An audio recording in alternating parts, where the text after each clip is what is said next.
Welcome to San Diego. Thank you very much. It's an honor to be here and meet you finally. I have followed you, read about you with great interest, and I've always wanted to come and see you and have some interesting conversations. So it's really my honor. Entirely mutual. I've read your works too and been very intrigued and fascinated by Sanskrit and Indology. So I'm with Professor Ramachandran, who needs no introduction. A lot is known about you and your great work in the frontiers of neuroscience, taking it forward. One thing I learned for the first time recently is that your grandfather was involved, was very instrumental in the Constitution of India, writing the Constitution of India. That's pretty... He and Ambedkar were the primary two people who framed the Constitution of India. That's a picture from a letter from Gandhiji to my grandfather. So I have so many questions and so many possibilities, and I know some of these are not hard science per se, but it's fun possibilities. To speculate. But it's fun. So I like to adopt the scientific method and look at things which are verifiable, which are reproducible, and if they contradict models, then we have to perhaps question the models. Sure. So in that spirit, I want to ask a few questions. One of my questions is, there is this debate between the oral and the written. Mm-hmm. The position of a leading Indologist, Sheldon Pollock, is that history starts with writing. So what happened before that when people were doing oral things, oral traditions, passing it on? Where does it start with writing? He believes that when Sanskrit was... It's more reliable when it's written Yes. down, but even before that, history existed and there's an oral tradition of transmission. Correct. And the fidelity of the tradition varies from culture to culture and Correct. nation to nation. Yeah. Correct. So I want to take this and ask, in the oral tradition, if you have sounds that are being recognized by the neural system, do you feel that that each sound, say the Om sound or any sound like whatever, sound of water, a particular sound has a particular signature and cannot be replaced by, that signature cannot be replaced by some other sound? Is it unique? Is a sound unique? There are two views on this. The classical linguistics view, the Segerian view as we call it, there's no relationship between the object or topic and the sound that denotes that object, the word that you use to describe the object. Right. Completely arbitrary. Right. This never made any sense to me because in the early evolution of language, how did people name something? You know, did they say, this is a banana, everybody say banana, banana? It couldn't have happened like that. You didn't have a big arbitrary list and got started that way. Right. So there must be some non-arbitrary link between the word and the object it designates. Right. To give it a jump start, to get it going. Right. But once it got going, the evolution of language, then later it became more arbitrary. And then it becomes etymology rather than resemblance between sound and object. So if we... But also, let me qualify, also I think that there are certain constraints. I think certain sounds are more conducive to depict certain objects and there's certain propensities, certain constraints, but no absolute rules. Right. So if we separate the meaning of a sound, we say, okay, we've designated a certain meaning to this sound, but we separate that. We just look at the raw quality of the sound itself having an effect. I'm sure it does. I mean, this is the basis of intonation. For example, this is widely recognized but not adequately studied in my view. For example, I went to school in Cambridge in England, and if you want to say really in England, in English, possibly even in Chennai, really, really, really, really, really, really, already produced about seven kinds of really, and there are probably many more, about 20 kinds. To describe what each is conveying in words, you know, it would require a paragraph or two. Right. You're conveying it with just that little inflection of the sound. Right. So the inflection and the nature of the sound does in fact convey meaning independent of the arbitrary relationship between the word and the object. Right. That's being tapped into in languages like Sanskrit, I think. Right.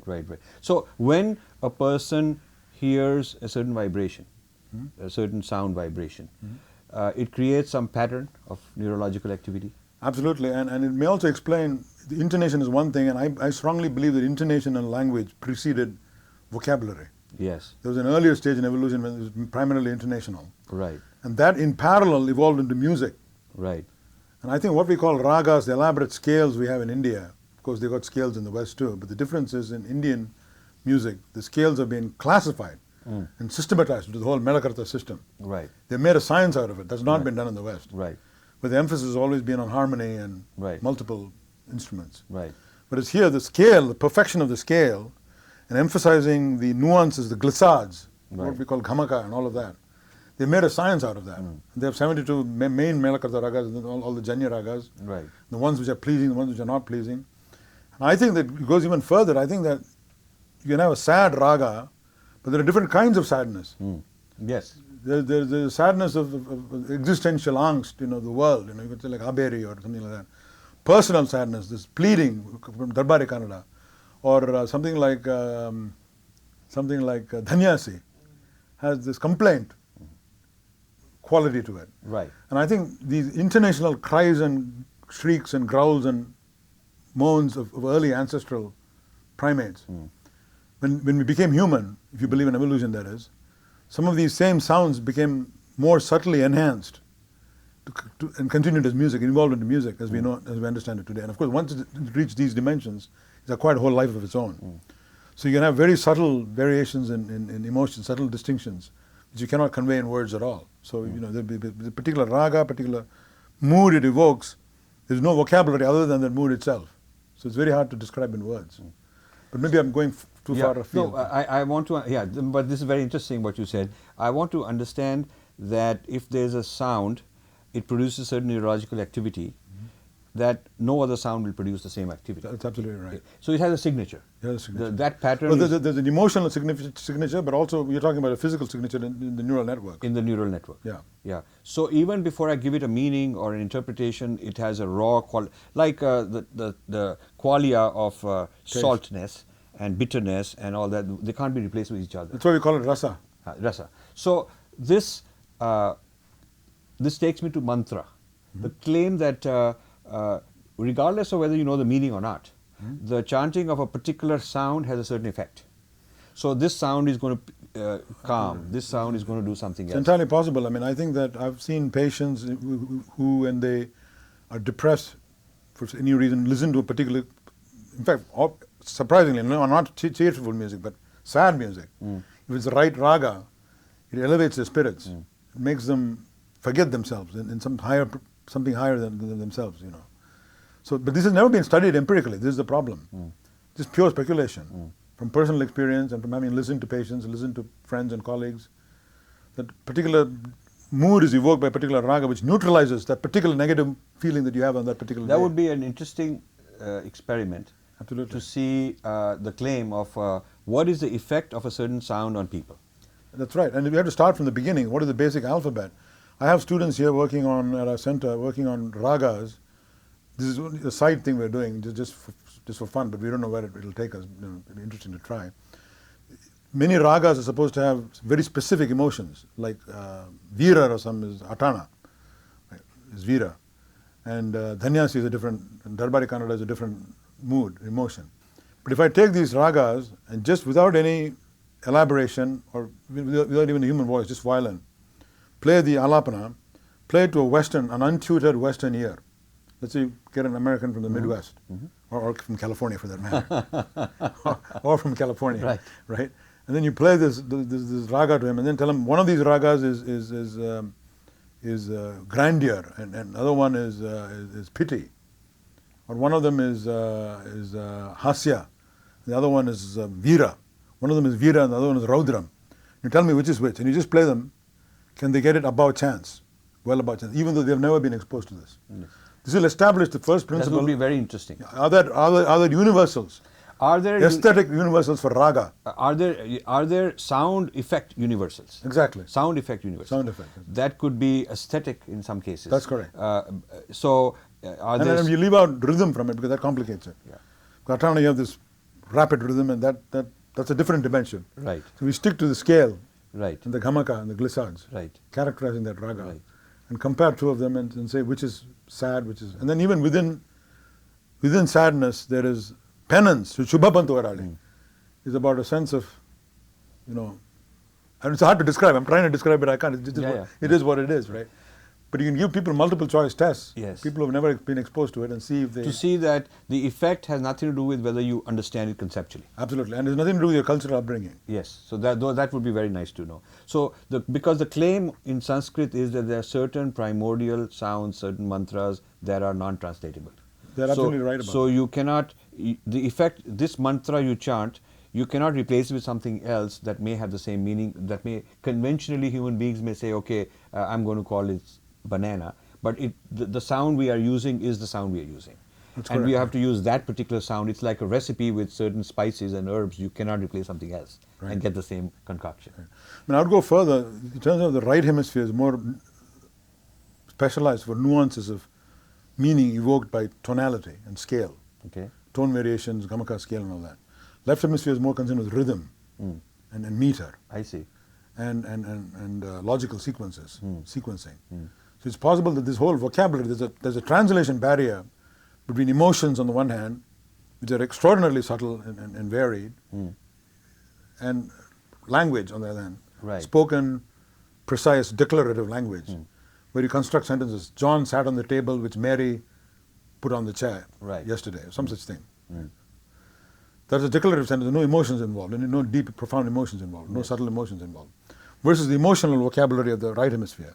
There's a translation barrier because they're different languages. Yes. The brain is using completely different codes to represent them. So to some extent you can translate, but only to a minimal extent. Right. So this is a challenge for neuroscience and for... So this takes me to the next issue related to this.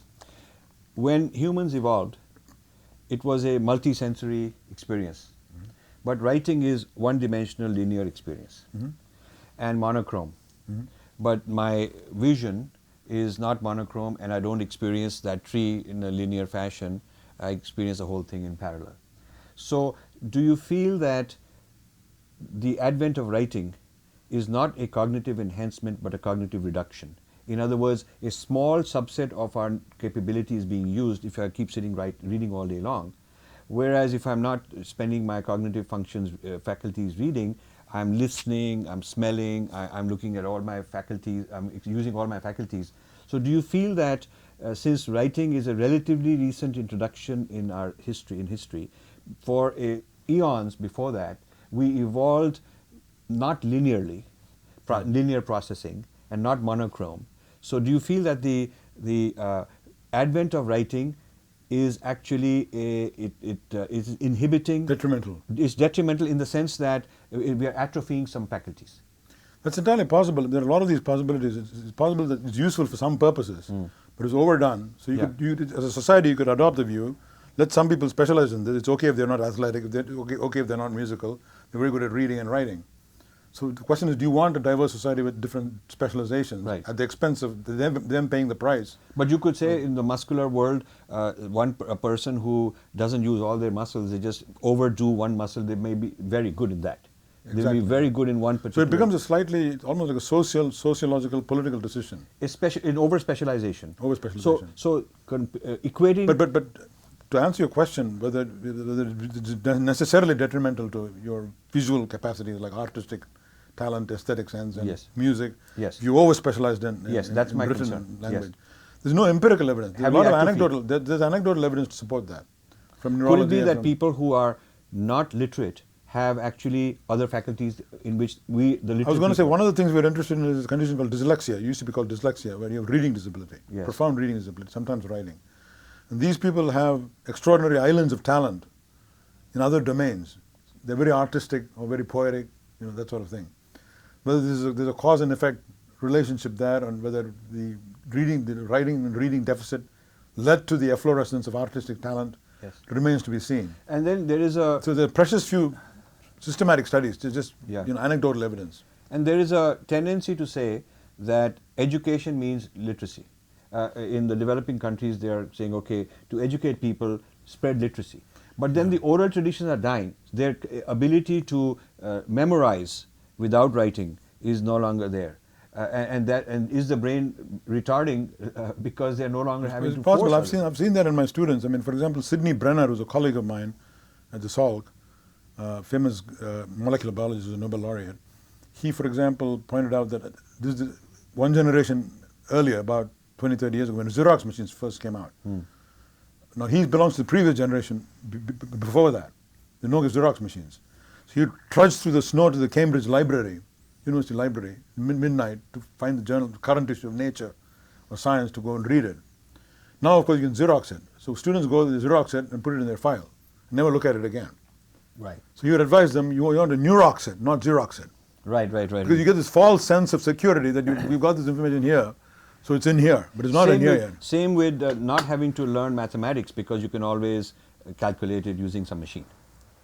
Exactly, yeah. So are we saying that with iPods and enormous amounts of mechanical memories, human beings will just have to use search engines and not have to remember things? So in other words, what I'm saying is, are we atrophying faculties by not utilizing them and having as crutches various mechanical things that are so-called progress? Yeah, it's possible. Again, there are no empirical studies, and it's a question of how do you measure one versus the other in a laboratory setting, and how do you empirically test these ideas? It's common sense. You don't have to be somebody in neurology or neuroscience or somebody like you who's an information processing expert to answer this question. I mean, it's common sense, right? I mean, that if you over-specialize in something, then you lose the ability. But the extent to which it happens, the extent to which it damages other brain functions, or compromises other brain functions, I should say, is not being studied. So I noticed that some of the best chefs in India don't read the recipe. Whereas the chefs in the West are told, take 2 grams of this and heat it for so many degrees for 35 seconds. So it's like a mechanical, repetitious thing. Discourages creativity. Yeah. Well, I've long maintained, for example, in schools and colleges, they should emphasize poetry more than prose. Prose you learn on the fly. I mean, you learn it all the time when you talk. And of course, it's good to read literature.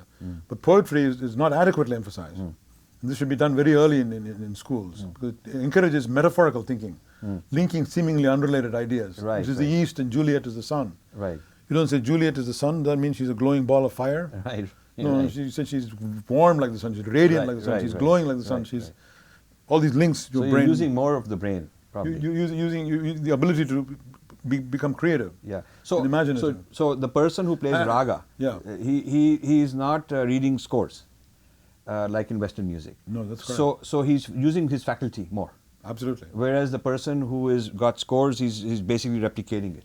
That's correct. Yeah. So do you feel that in all these examples, whether it's improvising in cooking or ragas or lots of memories, the multi-sensory world, less mechanized, less linearized, is actually a richer neurology and maybe a richer mind, perhaps? But to put it differently, I think it's common sense. I don't think we don't have enough empirical information on this, enough studies being done on this.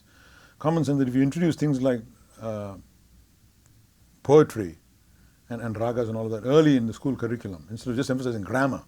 Grammar you pick up on, Chomsky showed this a long time ago, your brain is already hardwired for grammar, you don't need to teach it. So there's no point in teaching people about split infinitives and all of that.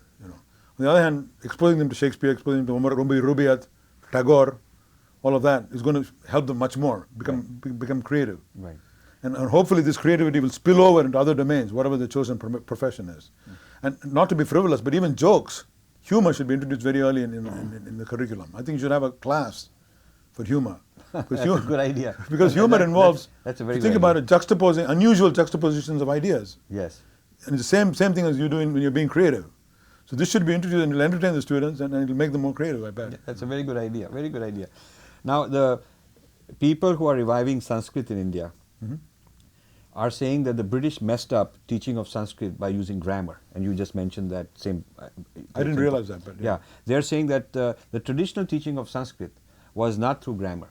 The mother tongue, the mother doesn't teach you grammar to learn a language. Yeah, absolutely. You just evolve through experience. That's and correct. It's embodied experience. At a later stage, you systematize it into grammar.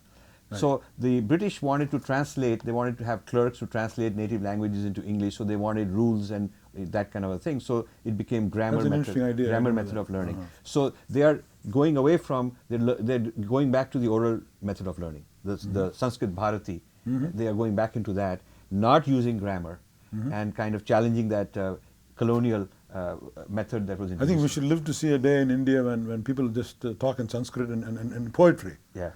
Exchange Sanskrit poems. There's no prose. This takes me to an interesting point, this one. Yeah. When I was growing up, I was raised in a Western style school in Delhi. And I used to go to my grandparents' village in Punjab, and they had traditional school. And they would sing the mathematics tables. 2 times 2 is 4, 2 times 3 is 6. Multiplication table, yeah. So there were multiplication tables and all. And also even ABCD, A, B, C, D. Yeah. But this is, so then there was a, later, and I didn't know why they're doing it, but that's a traditional method. Then there was a man, an East European called Lozanov. He was a neuroscientist in the 50s. He was sent by the Soviet Union to India to find out if the yogis have any extraordinary powers, which could have military applications. Maybe they can see missiles or whatever. They wanted to do that. Because CIA was doing some experiments, which is known. You know, CIA was trying to do experiments to see if they can get these powers, and Soviets were doing the experiments. So Lozanov came back and said that the only extraordinary thing he found is that these yogis have huge memories. And he as a neuroscientist couldn't figure out why, how they can do it. Because they can, some of them, he says, can recite tens of thousands of verses perfectly.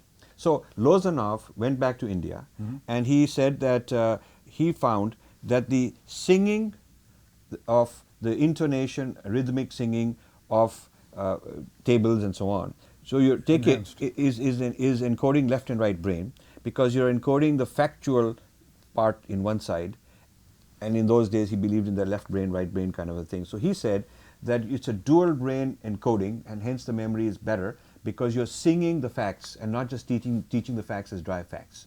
You're singing the tables, you're singing scientific knowledge, and you're dancing the knowledge. You're learning through many faculties. You're embodying the knowledge into many faculties. You're imprinting in many different ways. Right. So he says that therefore, he created something which is now called the accelerated learning. Accelerated learning method is credited to Lozanov, and it's all over the United States. And that's what's catching on here. People are doing similar things in the last generation or two. And the main teachers and leaders of accelerated learning in the United States credit Lozanov as their guru. And Lozanov wrote a book in which he talks about his experiences in India studying how yogis memorize. I see. So it's a very interesting thing. Yeah. So according to him, the more bodily faculties you use, more senses you use in your learning, the better that learning is going to be. Yeah. Well, there's a whole school of thought now called embodied cognition. Yes. Which you probably know about. Yes. Francisco Varela did a lot of that. Yeah, yeah. And our department here, cognitive sciences at UCSD, is world famous for that. Yes. And there are a lot of people studying it. That your memories are anchored, of course they're anchored in the brain and synapses, but your body is involved to a remarkable extent. Yes. In allowing access to, facilitating storage, yes, and allowing access to these memories. And we've seen a striking example of this recently in people called calendar synesthetes. These are people who are about 1% of the population. When you ask them to imagine a calendar, if I ask anyone of you, ask you to imagine a calendar, an annual calendar, in front of you, visualize it, what would you say? Well, most people look at it square, this is how it's represented. Yeah, roughly, and it's very vague. You know. Right, right. These people see a crystal clear, printed calendar in front of them, sometimes like a hula hoop going around the chest. And it's not rare, 1% of the population or 2% of the population. Tangent to the hula hoop, touching the chest, January is here, February, March, April. And they'll say, I can see the word April written there, A-P-R-I-L, in such and such a font. They see the font, they see the size of the letters, everything. Like a real calendar. We didn't believe this till we noticed, we asked them a question spontaneously, what happened in January? They'll immediately do this. So we're filming them without their knowledge. And their eyes are directed towards that. So they don't know we're filming them. Why do they do that? Or they'll move their finger there, unconsciously. And they can do it. If you ask them to recite the names of the months backwards, supposing I say start from October. So this proves, okay, what I'm leading up to is these people really have a calendar in front of them, almost like a physical calendar. They're really visualizing. They're visualizing, time. So they can go backwards, right? Yeah. And if you ask them to look to the right, they lose a lot of the information on the left side of the calendar. They won't function as well. They won't function as well. Yeah, yeah, yeah. All you're doing is turning the head. So this is gating the access to that memory Yes. on the left side of the camera. This is an extraordinary Yeah. finding. Yeah. Now, I used to know Francisco Varela Mhm. a few years before he passed away. And he was a Buddhist. He had been initiated by the Dalai Lama. He was a practicing Buddhist, very advanced meditator. And for many years, he wrote a lot of Buddhist psychology and Buddhism and the mind and so on. So he was crediting Buddhism as a major source for mind sciences. Then he developed these ideas he wrote about embodied knowing, neurophenomena. I should take a look at that because I was not aware of that. Yeah, I have a book by him. In fact, I had a correspondence by him. And then I had a long debate in one of these Tucson conferences on consciousness. It's happening here 2 weeks from now. Yeah, okay. So I haven't attended for many years, but I used to Stuart attend. Hameroff. I used to attend Stu Hameroff. I know him. I used to attend these in the 90s quite well, and so Varela was there. So once I said to him, "Why you've discussed this whole theory of neurophenomenology and advanced states of consciousness, studying Buddhists and actual Buddhists, measuring Buddhist meditators, and looking at the theories of embodied knowing." He got his theory of embodied knowing from Buddhism. So he said this is the reason for translating it and leaving Buddhism out is it makes it more accessible to scientists. So I said that's good, but then where is you've studied so many Buddhists in India who are actually having this kind of experience, they're having these kind of faculties. Do you have a laboratory where you are teaching neurophenomenology, where you are actually giving these, you're imparting this in an experiential sense? And he was quite honest in saying that this is a sort of a theoretical study, but it hasn't been, we don't have such people here. So then we had a correspondence in which he said, I do want to return my knowledge back to the Buddhist paradigm and acknowledge in the Buddhist framework where this knowledge came from. And he passed away, unfortunately. But his student, Evan Thompson, continued this work. And he's a cognitive scientist who's taken this embodied knowing and so on further. So one of my interests is to reconnect some of these discoveries in the Indian system that have become part of the neurosciences and reconnect them back to the sources. Because I think it can enrich the source. Sure. It can give us a new insight and better appreciation. Also, systematic study of the various definitions of mind. Yes. Distinction between thought, mind, consciousness, buddhi, manas, chitta, all of these things. And the equivalent in English. I mean, I've seen some books, but they don't do a good job. The word consciousness in Sanskrit has got over a dozen words, different kinds of consciousness. Or different types of yoga, like Tantra. And here people immediately think Tantra is sexuality. Right. The whole, so many dimensions to it. Right. And all of this has never been adequately, there's one or two people, right? A guy in Berkeley, I forget his name, who wrote a book on Tantra. So, but if you read it, it's still very dense. You need somebody to go do research on it. So we are doing that. That's our part of our Swadeshi Indology. We're bringing traditional people and then challenging and collaboration and having dialogues back and forth and Purva Paksha, Uttar Paksha debate kind of style. So they have to validate their knowledge in a different way. So I wanted to move on to another topic. I have been cured of some serious problems with acupuncture. I had a serious knot which the doctor said had to be removed surgically. Nothing else could be done. But I went to this acupuncturist and he said I can cure it by unblocking your chi. So he did some needles and all that, and I was so well that when I went back to my doctor, he couldn't believe it that this had been fixed. What was it again? It was a knot, huge knot. A knot. Yeah. The muscle. Muscle. Ligament. Nobody could unknot it through any means, and they thought we should just remove it surgically. So he said your chi has been blocked, and because your chi is blocked due to various issues in your life, this blockage creates problems with your nerves, and that creates problems with your muscles, and this feeds itself, and it's become very bad. But I know how to unknot it. Now he was so successful that I looked at his charts, the anatomy charts he had. Chakras. He had meridians and all these things, and I said, do doctors in the West recognize this? He said no. So I said, how would you validate it and prove it? He says, even we don't understand, it's lost, but we prove it because empirically it works. If it works empirically, you cannot dismiss it. But to show that it works empirically, you'd have to do the controls, right? You'd have to do a group with a random mumbo-jumbo chanting. So Chinese are doing a lot. They're investing a lot in Chinese medicine very successfully, and a large part of Chinese treatment is through Chinese traditional medicine. And they are very convinced that empirically it's solid, it works. Now, the question is, if something works, but its theoretical framework does not match the dominant Western framework, The theoretical framework has to change. then the theoretical framework has to change. But So, to show that it works is not as easy as it seems. Medicine is full of bogus claims. Yes. Even in traditional Western medicine. right, right. Which turn out to be false, right? Right. And I'm sure this is equally true of traditional medicine. Yes, yes, So they need Not to be a all control claims are group valid. with a placebo yes, showing that it, and it's not that difficult to do. Yes. But somehow you tell them that my experience is that there's two parallel universes. yes, Western doctors say it's never been tested right, in a controlled situation. No placebo control, so let's dismiss it. Instead of saying, okay, let's study it. correct. Those guys say, well, we already know the answer, it's working. So we don't need to do your experiments to prove it. So there's this, they never get it done. Yes. Nobody has the incentive to do it, you see. So now if you look at the equivalent of chi is prana, and we have chakras, Right. so there's a whole Indian claim, like the Chinese claim, of Kundalini and Kundalini rising and all that, yeah. and a whole system of intelligence and super intelligence, which doesn't seem to match modern neuroscience. Any anatomical structures that Yeah, we know of. yeah. So this needs to be studied, even if it doesn't match, it can be studied empirically. The way you study it empirically, you say, can you make a prediction? What is this? What are the symptoms? What does this guy have? Based on your system of chakras, can you make a prediction? Shall we test this prediction? Right.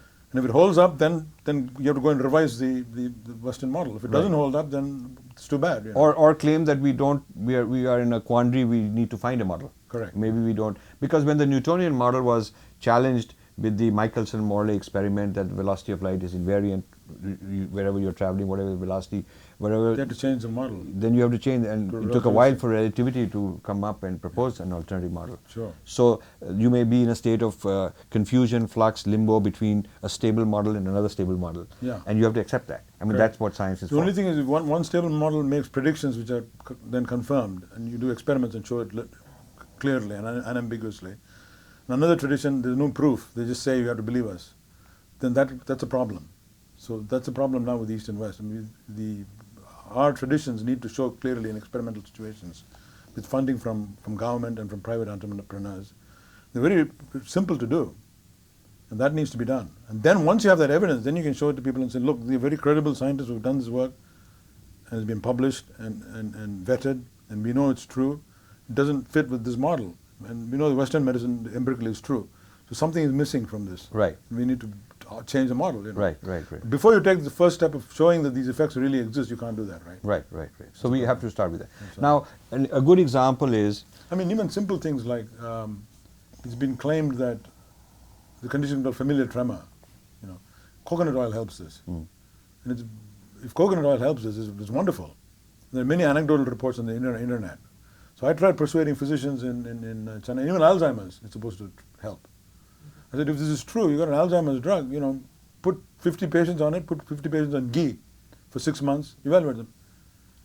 They're not interested. right. I mean, it doesn't even cost anything. Coconut oil doesn't cost anything. Right.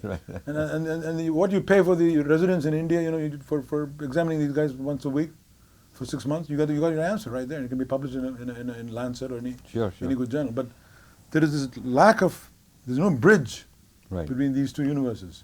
So if you look at this case of Srinivas Ramanuja, the brilliant mathematician, and Manjul Bhargava is promoting his movie, The Man Who Knew Infinity. Yeah, I saw that movie. It's an excellent movie. Yeah. Amazing movie.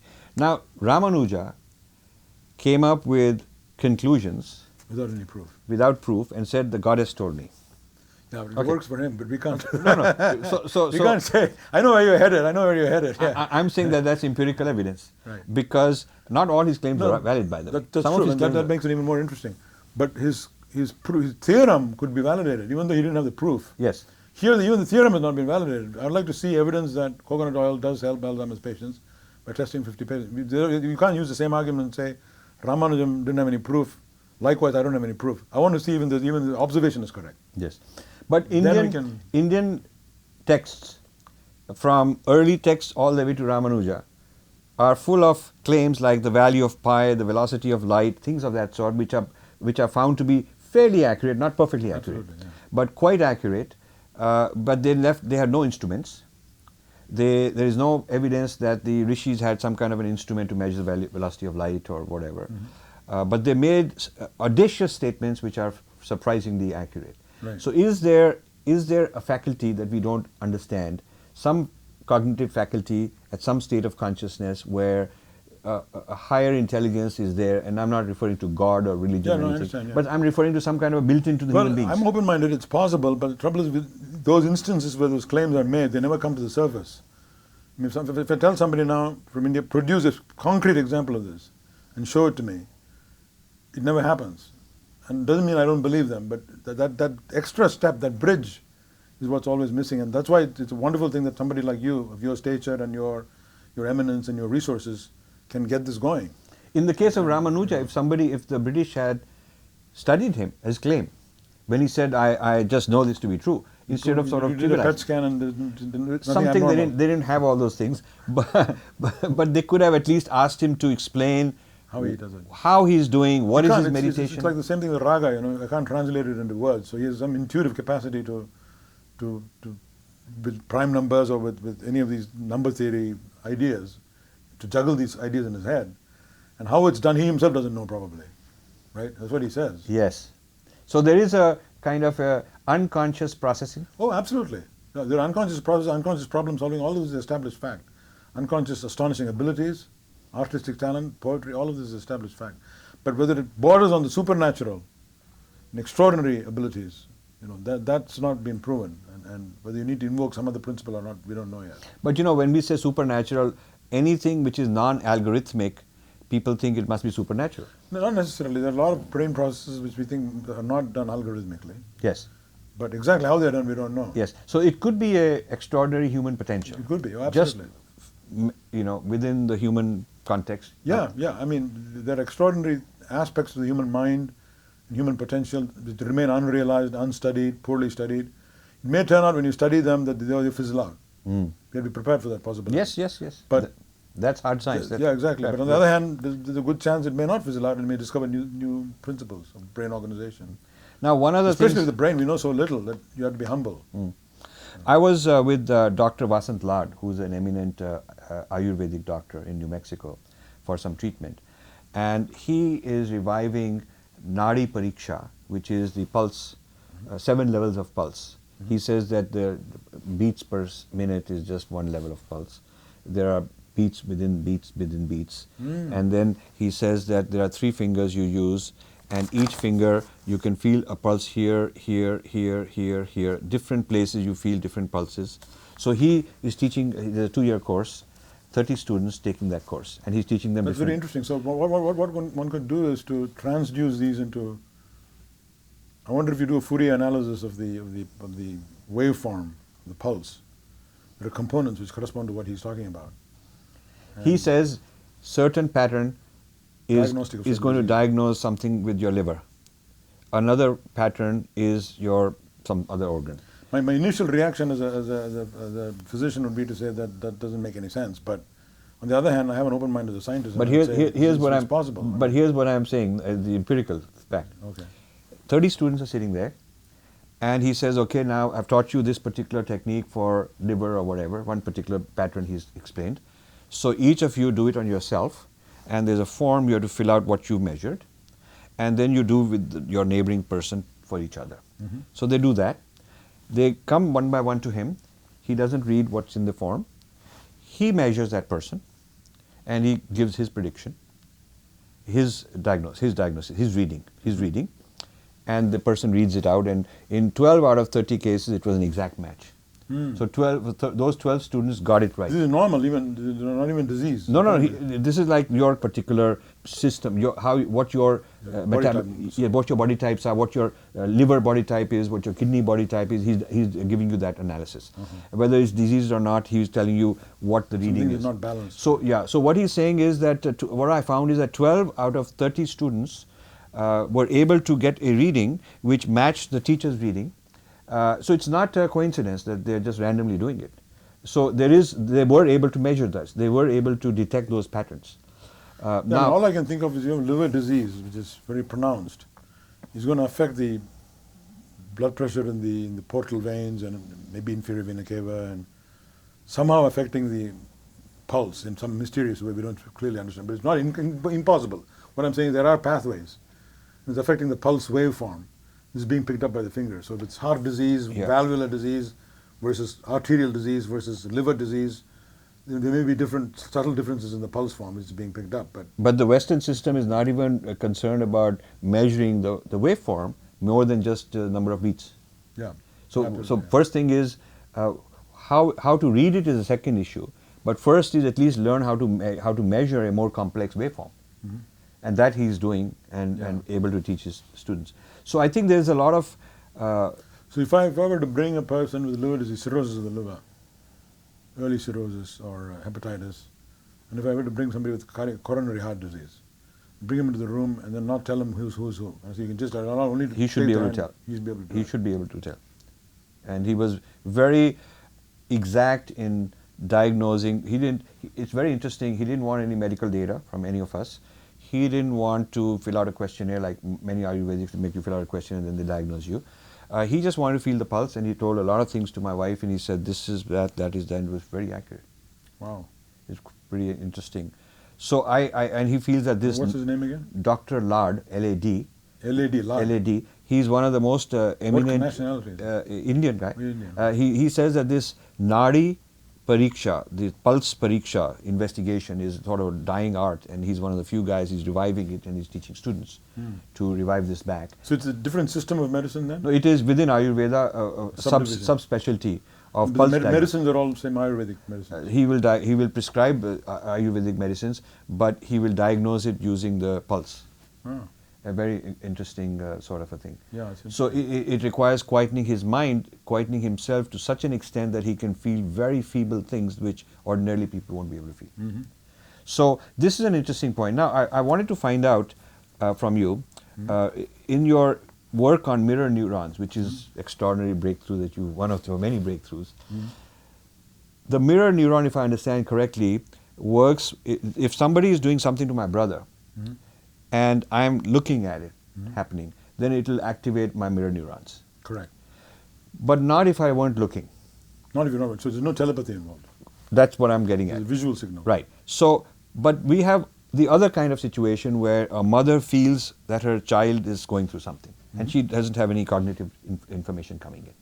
You mean in a different room? In a different room, maybe in a different place. So that's what's not been shown experimentally. Experimentally. Anecdotally. So you feel that is okay. I don't think it's the same phenomenon. It is not the same phenomenon. So is there a possibility? And for the mirror neuron system, there's no need to invoke anything, again, to use the word supernatural, outside what we know in biology, chemistry, and physics and physiology. For somebody in the mother in the other room detecting the child's plight, requires invoking new principles in science and physics. Right. And so it's not really part of our understanding of how the brain But we know that quanta of light can be entangled. That's another principle of entanglement. And the minute people start saying there's quantum entanglement, to me that's an extraordinary phenomenon. But then many people say, well, that's what love is. Yes. Because you can feel love at a distance, but it becomes not more than a metaphor, right? See, one of the things I enjoy is designing experiments, regardless of what the outcome may be. Even the design of an experiment is itself a very complex thing and a very big achievement to be able to just design an experiment. So, for instance, in the whole tradition of Algumas, which are the rituals, the texts, the Sanskrit text, the traditional text called Algumas describe very elaborate rituals. How you build a temple, how you perform this, all the practices. Yeah, like Shilpa Sastra. Yeah, and even puja and everything. So their claim is that this is a science in the sense that it's something reproducible, you do and you'll get some effect. Now, I would like some empirical studies done to see... Yeah, or Vastu. Vastu. And maybe... I mean, these things are too extreme. Either people debunk it, or they say, I know it's true, I don't need to do or they have blind faith. What we need is what you just described. Right. Systematic, rigorous experiments. Right. Let 9 out of 10 fail. Right. The one that survives yes. is a gold mine. Is a huge thing. Huge I mean, if you look at the number of claims and the 9 that you dismiss, you'll do everybody a favor. You do the tradition a favor, just get rid of all the quackery. This whole, system of agamas, system of practices, claims not only a sort of entanglement between one mind and another mind, but also with objects. So you're entangled, there's a certain place which has a certain vibration, it'll produce a certain effect. It could be a sacred river, it could be a sacred tree, it could be a deity. So the neural network, the consciousness, the mechanism of consciousness is somehow entangled with certain kinds of matter. The trouble is, of course, we're using entangled in different ways. I mean, Yes. there's a physicist's description of classic definition of entangled with a specific meaning. Right. Then metaphorically, we say brain is entangled with somebody else when you're in love. Right. Metaphorically, you're entangled. Right. So the trouble is, we don't want to cross these boundaries. And we don't have the same rigor. We don't have the Physics has same a very rigor. rigorous definition. Rigorous, and You also can- means maybe different things Yes. altogether. You know? Yes. So that's where we're treading on Yes. thin ice, and we have to be careful. Yes. Yes. So long But as these things are kept distinct. Stu Hammeroff is into this. Is he? He's see him. he's into this, and there's the microtubules and all that, in the brain. You've seen their theories of consciousness as a quantum effect and all. So if consciousness is a quantum effect, as some of these guys say, then all of quantum physics could be applied to Sure. neurology. Sure. And But they've not made that link.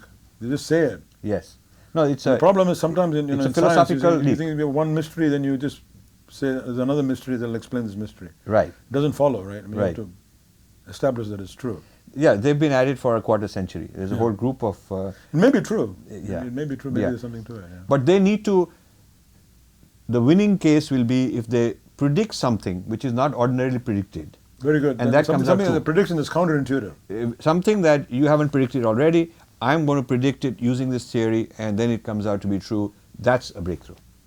And that hasn't happened yet. Yes, I agree with it. I have a healthy, open-minded attitude towards claims. Sure. And I want to subject them to test, to actual empirical test. Now there is a third eye awakening, where they block the eyes. Children are taught, I've seen children taught third eye awakening. There is a guru in India who is teaching third eye awakening. And I have seen young children, and you can inspect their mask is black and is covered, you can put your own mask on them and whatnot. And they are able to read with the eyes closed, with the mask, with a blindfold, they're able to read. I've seen one example of a kid who came here and it didn't work when I tried it. Okay. That doesn't mean it's Yeah. And they said it doesn't work when people are watching or something like that. No, this one is... But the thing is, what I found was if the parent was not in the room, then they couldn't do it. So the person had to be in the room, and they're giving some unconscious signal, not with any intention to deceive, but just unconsciously they're giving a yes/no answer. Because I would like to send somebody like that. Okay. I would like to send somebody like that and have them You can properly... do it in a rigorous manner. Yeah, do it in a clinical manner and let's find out. Okay. It would be, I think, Sure. it would be an interesting thing to Yeah. find out. We're good at detecting Yeah. false positives. You know. No, that's... Now there is something called Princeton Engineering Anomalies Lab, PAIR. And it was set up by the head of the Dean of Engineering some 25 years ago. One of the students turned in an experiment where people had to guess the outcome of a random number generator. And if they I could... remember they could do it above chance. Above chance, 3 deltas removed and all that. Some people could do it. They would bring in a lot of people and find out some people can do it. And there was no explanation. They didn't try to have an explanation. And it was a very big taboo. That project was taboo in the Princeton University. But the person in charge was the Dean of Engineering, so it was his favorite project. So it was put in the basement, and it went on for many decades. And now the guy retired, so they moved it out across the street. But that's an interesting thing, because no one could falsify it either. They couldn't prove why it works, but it only works for some random people. And it's one of those anomalies. They just called it an empirical anomaly. They didn't say it shows anything, but it's an anomaly. Yeah. Well, the problem arises as to how you verify all of this, because we're not there. We go on second-hand, third-hand reports. By the time you get to third-hand report, we don't know how much it is being exaggerated or not. I mean, I don't know. Yeah. No, but It becomes more of a problem of communication and sociology and right. economics and They had lots of engineering type people come and check it out. So, but anyway, I did not look at that. For me, it was just. I mean, if you take something like Galileo's experiment with a big, heavy object and a pea, and you drop it from a great height, they fall at the same time. Unlike Aristotle's claim that the heavy object falls first. Any school child now, you and I can take you now, if you challenge me, I can take you from the roof upstairs and show you. Right. The problem with all of these experiments is you can't do that. The minute you say, I'm going to measure this, something is wrong, it doesn't work, or some guy tried it somewhere else, it worked. And there's always something, some doubt, you see, that this is the... It has to be foolproof. It will be foolproof. It has to be foolproof. So I want to talk about universals versus cultural particulars, which is one of your topics. Yeah, so both are fascinating. Yeah, both are fascinating. So I want to understand, some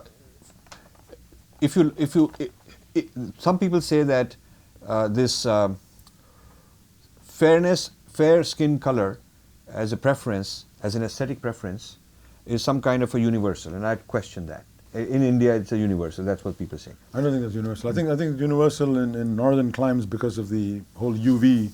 There's several theories about it which I'm not familiar with, but it has something to do with vitamin D in the skin, and UV light led to a preference to light-skinned people, some mutation. But if you look at all the deities, are dark-skinned, even for the northern. I think that's cultural, probably because a lot of them, like Vishnu and are Dravidian deities, right? Yeah, but they're deities. Yeah. We don't know if there is Dravidian or Local divide, but they're deities. The preference. So the Ajanta caves, which are in the north, were not tampered by any invasions and all that. They have a lot of dark-skinned people who are rich. They've got jewelry. They are the ruling elite. Sure. So it seems that we cannot consider that to be a sort of a universal.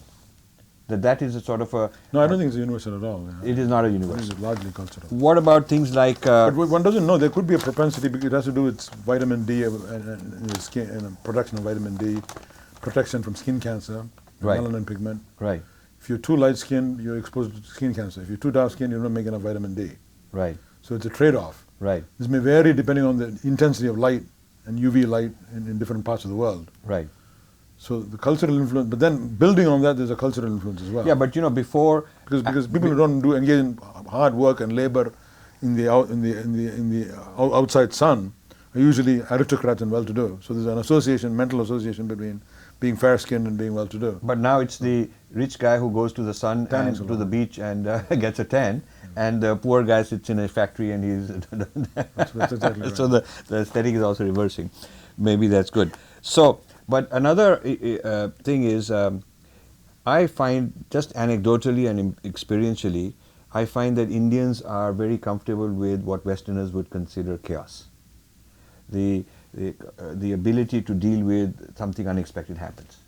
Yeah, that's true. I enjoy the chaos. I mean, I go to Chennai once a year and go to India. You miss that chaos. Yeah. It's too sterile. So I have. There's always a grass on the other side, Yeah. So I have a theory that Indians are more comfortable with great amounts of complexity, greater amounts of complexity, and when the complexity is beyond the threshold of the cognitive system of a Westerner who wants less complexity, then he defines that as chaos. Chaos means that it's a system overload, and it's beyond my threshold of complexity, so it's called chaos. It means my paradigm cannot manage so many variables, moving parts, and so on. And I think it has something to do... The threshold in the West is different from threshold in the East. Yes, and I think it Why has... do you think it's not cultural? I mean, I think it's probably cultural. Yes, so it is, because in the West I'm saying it's different. Okay. So, and I think it has to do with the law of excluded middle, the Aristotelian logic, whereas in the Indian system it can be true, it can be false, it can be both true and false. There are so many possibilities, so many truth claims possible.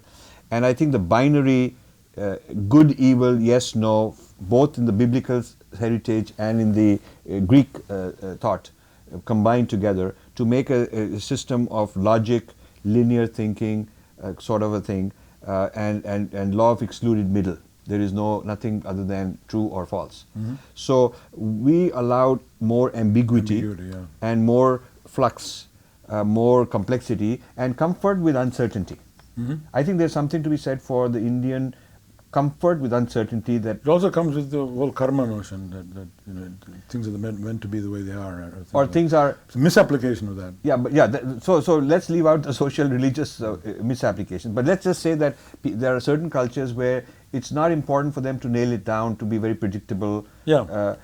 to have a predictable outcome, and if it didn't happen. It's true of Judaic traditions too. They got this tikkun olam, or I don't know how you pronounce it.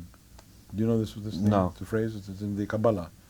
Kabbalah is different from the Torah, yes. So Kabbalah has There's a thing called tikkun olam, which means things are meant to be the way they are, and they're progressing towards the larger good, and we're on a journey, something along those lines. But, so that's teleological. They have a Yeah. certain teleological outcome. Right. But in terms of but comfort, it's vaguely reminiscent of karma and dharma and all of that. yeah, yeah. But I would say this is not even about karma. This is just a cognitive, cognitive comfort. Comfort zone, yeah. Comfort zone. The comfort zone is more elastic. You also, when you come here you go on vacation to India, and your comfort zone is initially you carry the American comfort zone with you, and you're disturbed. Right. Yes. After a day or two, you stabilize. That's how I am. And then you go back. Then I'm so happy. I'm very relaxed and very happy that I went to India and became comfortable again with all that stuff. Exactly. So as a neuroscientist, what do you think of cultures where there's greater comfort with complexity, uncertainty, chaos, versus cultures where there's discomfort with all that, and they're very upset and angry even? Well, obviously the ones which are common sense would suggest that people with the chaos are more adaptable, but that's just, there's no proof. The counter argument given by my Western, I've written in this book, I have a whole chapter, Order versus Chaos, in contrasting the Indian versus Western kind of minds. The counter argument is that the people who are comfortable with chaos won't do anything about it. They'll just sit and they'll be slaughtered or they'll lose. To give you an example, within Europe itself, this is just pure speculation. The trouble is this, because you're doing well in neuroscience, people think you're an expert on everything, which I'm not, obviously. But it's pure speculation. But if you go to Europe, you cross the border from Switzerland to the Alps to Italy, right? The personality is completely different. They're very tolerant to chaos. Yes, Italians have that. Italians have that. They're not punctual. And the guy in the train announcing, we're now arriving in Milan. And then he was giving us a timetable within Switzerland, various stations. Then he said, as soon as you hit Milan, there's no timetable. It just takes over. It's all chaos. And he was making a derogatory statement. So I was telling my friends that, they invented the Swiss watch, whereas the Italians gave us the Renaissance, gave us Galileo, gave us, maybe actually you could argue the Italians is very creative, despite all the chaos. I don't think they're more creative than the Swiss. No, in general, there is a Protestant versus Catholic issue also. The Catholics will tell you that this idea of orderly stuff and all that is more a Protestant Northern European, it is, yeah. Northern European trait versus the Southern Europeans. Right. I was in a... But it's surprising the chaos just across the border. Half an hour, you go across the border, all hell breaks loose. But I enjoy that. I like traveling. I was in the software area. We were a U.S. Delegation in France, installing some software, and in the night we were going out to dinner, and this French guy was driving, and so he was saying, "Look, your software won't work in my country." So Americans are very upset. Why won't it work? He says because it assumes you are instructing the person operating the terminal. You're saying do this, enter name, enter that. In our country, we do what we feel like. So we're not going to take those orders.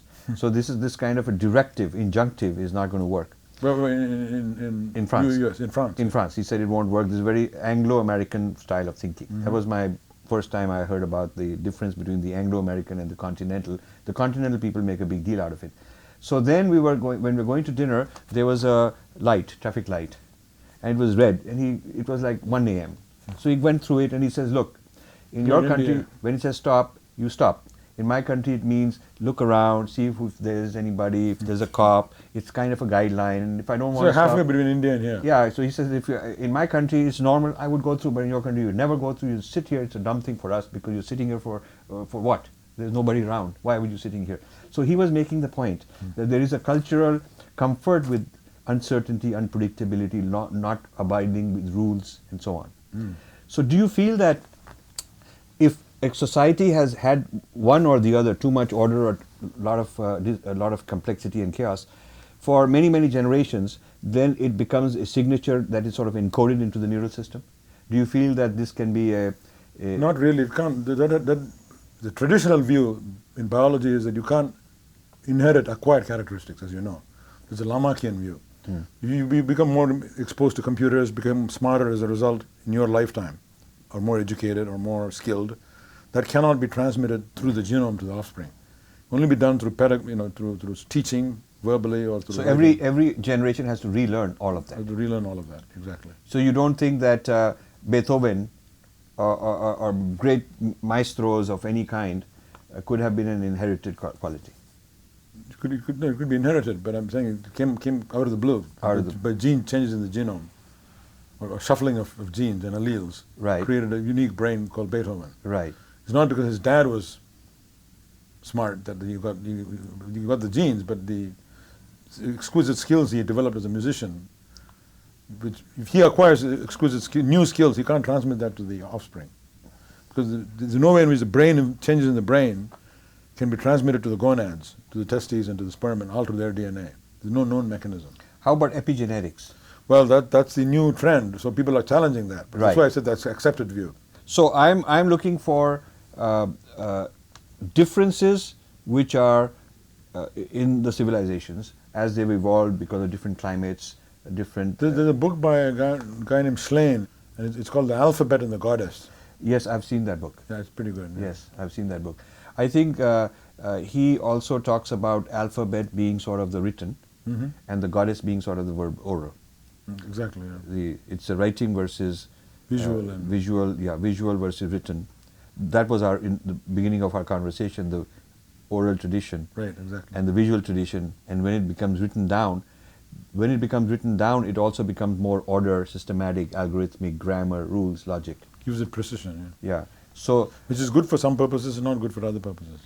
Yes. So I would say that it's not that disorder and comfort with chaos is always good, because it also makes those people complacent. Because if you take music, somebody were to say, you don't need to learn music, just learn the scale, the notation, and transmit it. You see the absurdity immediately. Yeah, you will get noise. You get noise. Yeah. You see the absurdity immediately. So same is true for prose, not to the same extent, but. So comfort with disorder or chaos doesn't mean that there aren't any rules to learn. You you improvise the raga after you become a maestro. In fact, it's the interface between chaos and orderliness that you get interesting things going on. Creativity happening. Kaufman at Santa Fe Institute has talked about this. Right. But I don't know so there's complexity, and then which takes place, the interface between chaos on the one hand and orderliness on the other hand. Right. Now, what the mathematics of that is, I'm not familiar with, but so you'd have to talk to somebody who specializes in So one of your discoveries, remarkable insights, is the importance of symmetry. Yeah. And peak shift. Are those because we want to reduce complexity? Symmetry is a way of reducing complexity? I think it's more compelling because in the natural world, a symmetrical object is all about detecting objects. You want to detect objects, living things, not just objects, you want to detect living things. Living things are usually prey, predator, or mate, vital for survival. An extra 1 second can make you live or die. Right. And leave behind offspring. Right. So that bias towards symmetry makes you detect, gives you an early warning system, an early alert system. Here's a potential mate. Look at her. So you turn your head, look at her, you do further processing, then you say, yeah, that's a potential mate. Let me pursue her. Or potential enemy, the threat. Let me run away from here. The symmetry is the first thing that, with minimal processing, you realize that a living thing, it has to be living. It's efficiency. It's efficiency, exactly. And it's all these coding efficiency schemes that are utilized in art. But the artist learns to titillate them, or tweak them, more optimally than the natural world. Otherwise, this could call this art. It's not. So he's more optimally tweaking them by trial and error, but through intuition, to create aesthetically pleasing images. This is true of visual art, it's true of music. So for example, I have this peak shift principle, which we talk about. A rat, you show a rat a square and a rectangle. Every time he sees the rectangle, you give it a piece of cheese. Then it soon develops an affinity to the rectangle, to the rectangle, and ignores the square, right? It likes a rectangle. Rectangle means cheese. Right. Goes there. But now you throw away the square and give it a long, skinny rectangle, the original rectangle. It prefers the longer, skinnier one to the original, even though you never taught it. So you could say, that's stupid. Why is it not going for the one you taught it? because its brain has learned a concept. The more rectangle, the better. More rectangle, the better. And it says, wow, what a rectangle. It goes after that. And this is kind of a recurring theme in many works of art. For example, Chola bronze with voluptuous female. But that's just scratching the surface. I'm not saying you just make a voluptuous female, it's a work of art. But that undoubtedly the artist is tapping into that. But there are higher order principles. That's just for female form. But there are higher order principles in form and color and motion which the artist is tapping into. Evoke specific emotions. But then it gets more abstract when you go to the seagull. You take a seagull and the chick hatches, and it begs for food from this mother seagull, right? The mother then regurgitates half-digested food into the gaping mouth of the baby seagull. Baby seagull swallows it and is happy. So to recognize the mother, it looks at the beak, just the beak, because you can pluck the beak away.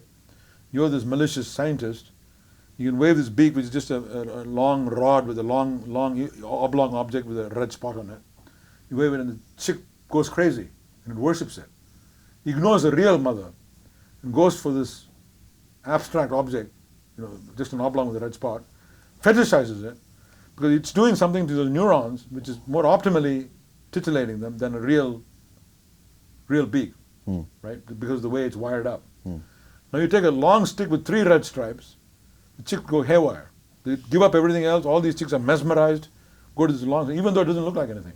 I'm saying this happens time and again in human aesthetic experience. You're getting these what we call ultra-normal stimuli or supernormal stimuli. Yes.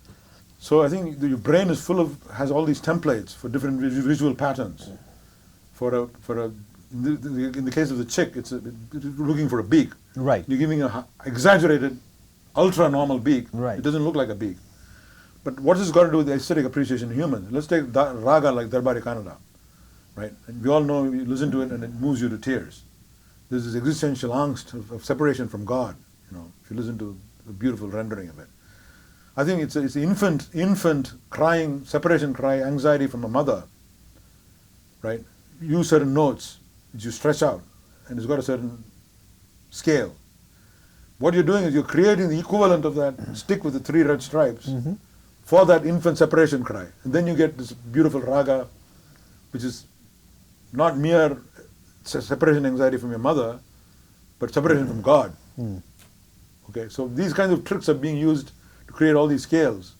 I don't want to call them tricks, that's kind of belittling them. But these are aesthetic principles. Aesthetic principles, which are shortcuts, you can say, to experiencing the divine, in the case of humans. And you can put it that way if you like, in a more poetic term. But as a scientist, what I'm arguing is the circuitry is excited more optimally by these ragas, which are tapping into the emotional primitives of sounds, guttural utterances in early human evolution, and amplifying them in subtle ways to create ragas.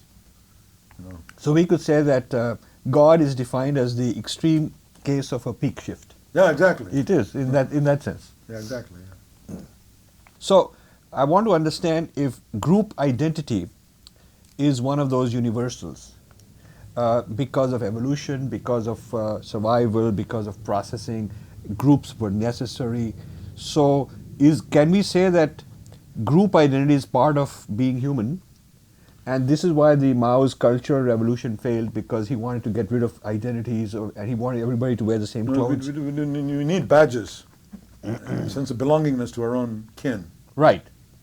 I think that's common sense. I mean, you don't need So is that but is that hardwired? Is it hardwired? Is that a universal? I think so, yeah. So then egalitarianism and the atomic society, which the Enlightenment is trying to have, is against nature, against the way we're hardwired. People are going to gravitate towards those who they have affinity with for some reason. Yeah, I would agree with that. Yeah. So that's yeah. So it's not a political left-wing, right-wing kind of issue. No, those are tapping into those basic instincts. The political systems are tapping into an instinct that's already there. Right. Belongingness. So therefore, I think there's also another element to racism and discrimination. What it is that you say, I'm not as smart as Joe, it's obvious. Joe is smarter than me. But my group is smarter than his group, and I belong to this group. So group association becomes part of my portfolio of who I am. Exactly. And you're artificially enhancing your portfolio or compensating for your sense of inferiority with one particular individual by saying, you may be smarter than I am, but I'm so and so. So, therefore, rather than trying to get rid of identities, is it better to say we should promote difference with mutual respect? Which means that we accept this as a fact of life, that there are differences, and these differences are natural. So long as the differences are cultural and culture, language, knowledge-based, but not an opportunity, right? If the differences lead to differences in opportunity, then we're not an enlightened society.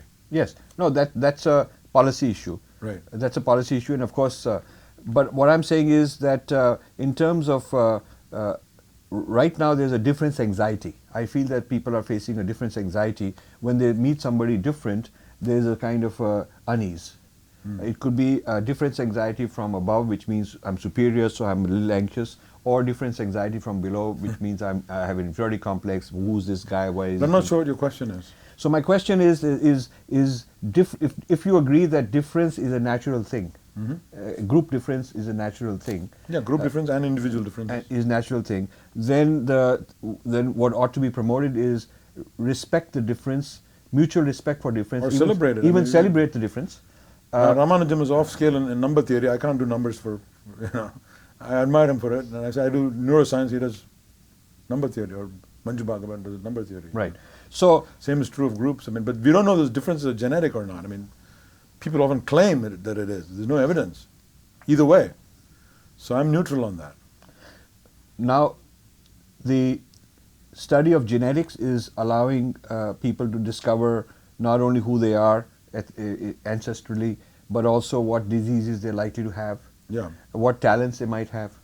So the genetic study of the genes of a person may be a basis for deciding who they'll hire or not hire in the future. Who will get medical insurance? It's an ethical question, right? Yeah. So it could lead to whether somebody gets insurance or has to pay more because he's more likely to get a disease. Only thing is, time and again, when people have done this, it's always led to bad, not good. Yes. Historically. Race science was part of that. Yeah. So we have science leading towards another epoch of potential for race science. Right. And the whole, more we individualize markers. There are so many other pressing problems in society and so many diseases that need to be cured, so much research that needs to be done on many aspects of human nature. Why focus on that? I think something about the mentality of people who focus on that bothers me or troubles me. Well, but if you can tell who is likely to have... I'd like to know Ramanujan, what makes him special, sure. And then see if that trait can be inculcated in other people. But I don't want to know if Yanomamo tribe and Nepalis have slight 1-2% difference in mathematical talent, and then maybe this is important. Let somebody else do that. I'm not interested in that. But if you want to optimize allocation of resources, then you would say that this person ought to be encouraged in music and this person should be encouraged in mathematics. The trouble is we don't even know the basics yet of music and mathematics before you go that far. Yes. And then the question is, in society, what do you value more? Supposing somebody says, I value athletics, then this becomes a little bit, one has to be careful. So, but you said that these cannot be inherited, these qualities in an individual. Oh, no, they can't be inherited. They cannot be. So, acquired during a lifetime. Yes. We've had quite a good session. Wonderful. Thank you.